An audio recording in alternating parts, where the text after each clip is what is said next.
رادیو ممنوعه. رادیو ممنوعه. سلام عرض میکنم خدمت تمام مخاطبین عزیز چنل رادیو ممنوعه. امروز اومدیم تا براتون داستان یکی از اعترافات عزیزان رو بگیم. ضمناً این رو بگم که برای حفظ آبروی اشخاص اسمهایی که در داستان گفته میشه با اسمهای حقیقی متفاوته. قبل از اینکه بریم سراغ داستان یادتون نره چنل رو سابسکرایب بکنید و اگر از داستان خوشتون اومد ویدیو رو لایک بکنید و اعترافات خودتون رو میتونید به چنل تلگرام ما که آیدیشو در دیسکریپشن میذارم بفرستید.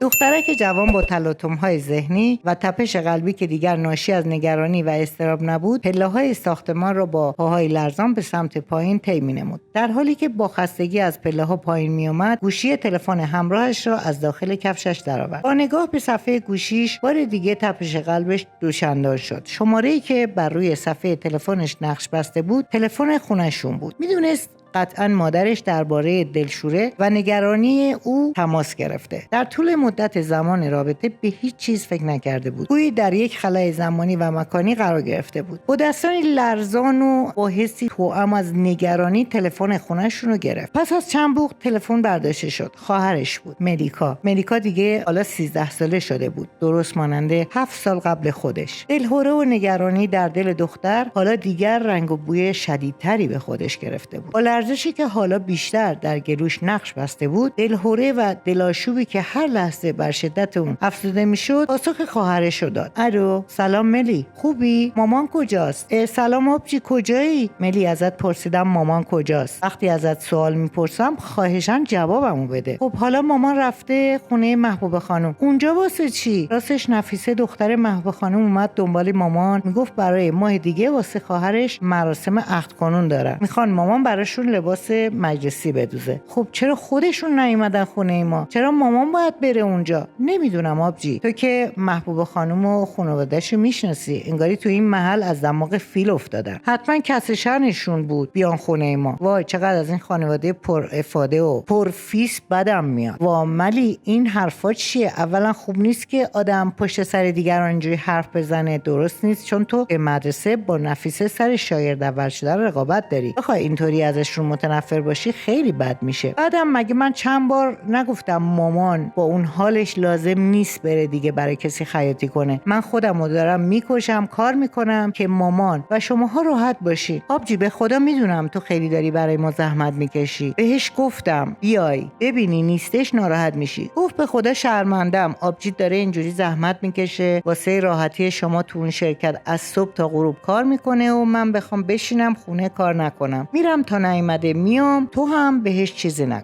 خب حالا نوید کجاست؟ طبق معمول مامان حریفش نشد، رفت توی کوچه با بچه‌ها فوتبال بازی کنه. باشه مری، مراقب باش، من دارم از سر کار میام. امروز حقوق گرفتم، اگه مامان اومد بگو شام چیزی نذاره، میخوایم بریم بیرون غذا بخوریم، امشب قراره خوش باشی. باشه آبجی مهربونم، قربونت بشم. فعلا خدافظ. پس از قطع تلفن گویی تمام آرامشی که در تماس تلفنی دختر با خواهرش بود در کسری از ثانیه از بین رفت. حالا او تنها مونده بود در میون انبوهی از مشکلات. توانی برای رفتن به خونه رو در خودش احساس نمی‌کرد. حتی روی نگاه کردن به چشمای مادرش رو نداشت. مادری که در طول زندگیش تمام تلاشش رو برای بهتر زندگی کردن اونو خواهر و برادرش کشیده بود. نمیدونست اگه روزی خانواده‌اش راز اونو بدونن چی کار باید بکنه. اصلا باید کاری انجام بده یا نه. در میان حجمه‌ای از تلاطم‌های ذهنی گیر کرده بود. هر لحظه بیشتر از قبل ذهنش درگیر میشد. سعی کرد برای بازگشت به خونه یه راهی انتخاب کنه تا هرچی زودتر به خونه برگرده. تصمیم گرفت اسنپ بگیره، اما در اوج ساعت ترافیکی شهر شلوغ تهران گرفتن اسنپ کار آسونی نبود. به همین دلیل از یک پلتفرم دیگه هم استفاده کرد و همزمان از دوتاشون ماشین گرفت. فاصله محل زندگی اون که در حومه شهر بود تا جایی که اکنون ایستاده بود زیاد، مانند فاصله طبقات میان آن دو مکان. در سوی دنیایی قرار داشت که او به آن تعلق نداشت، با آدم‌هایی به ظاهر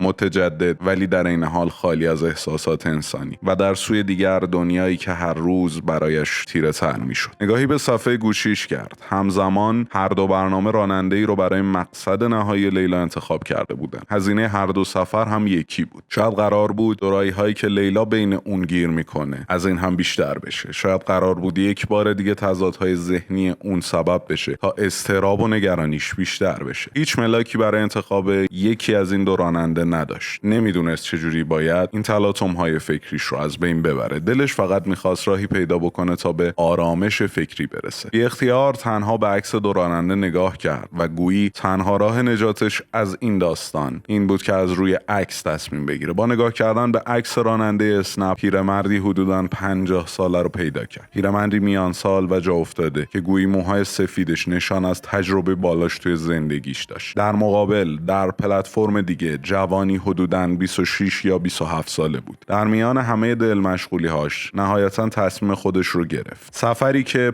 سفر راننده جوان رو لغو کرد، در حالی که همچنان درگیری‌های ذهنی خودش رو داشت منتظر راننده موند. درب خودروی پراید نقره‌ای رنگی رو که حالا در مقابلش ایستاده بود باز کرد. با نگاهی به راننده خودرو و در حالی که پاسخ سلام راننده رو داد، بر روی صندلی عقب خودرو نشست. در طول مسیر هیچ حرفی میان اون و راننده رد و بدل نشد. سکوتی که بیشتر برای لیلا ویران کننده بود، چرا که فرصت‌های بیشتری رو برای خود تخریبی‌های ذهنیش بهش میداد. لیلا غرق در افکار خودش بود. به تمام واقعیت‌های زندگیش فکر می‌کرد. به مادرش که دیگه توانی برای کار کردن نداشت. اون سالها رنج خیاطی کردن برای مردم رو برای یک زندگی شرافتمندانه برای بچه‌هاش به دوش کشیده بود. مادری که حالا با کمسو شدن چشماش و لرزش دستاش باید هر روز انواع و اقسام داروها رو برای بیماری‌های قلبیش مصرف می‌کرد. ملیکا و نوید هر دو دنیای کودکانه خودشون رو داشتن. باز تضادهای ذهنی لیلا ادامه داشت. زندگی شرافتمندانه مادرش و یا کاری که اون برای به دوش کشیدن بخشی از فشار زندگی خانواده‌اش انتخاب کرده بود. شرافت مادرش یا هرزگی خودش. این یک تضاد کاملاً بی‌پاسخ در ذهن لیلا بود. به خاطرش اومد که 7 سال پیش در حالی که تنها یک نوجوان 13 ساله بود، پدرش چگونه اون مادرش، خواهرش و برادرش رو ترک کرد. در حالی که مادرش یک زن تنها بود با 3 کودک 13 ساله، 8 ساله و 3 ساله. لحظه‌ای خاطرات آن روزهای سخت از ذهن لیلا پاک نمی‌شد. اون به یاد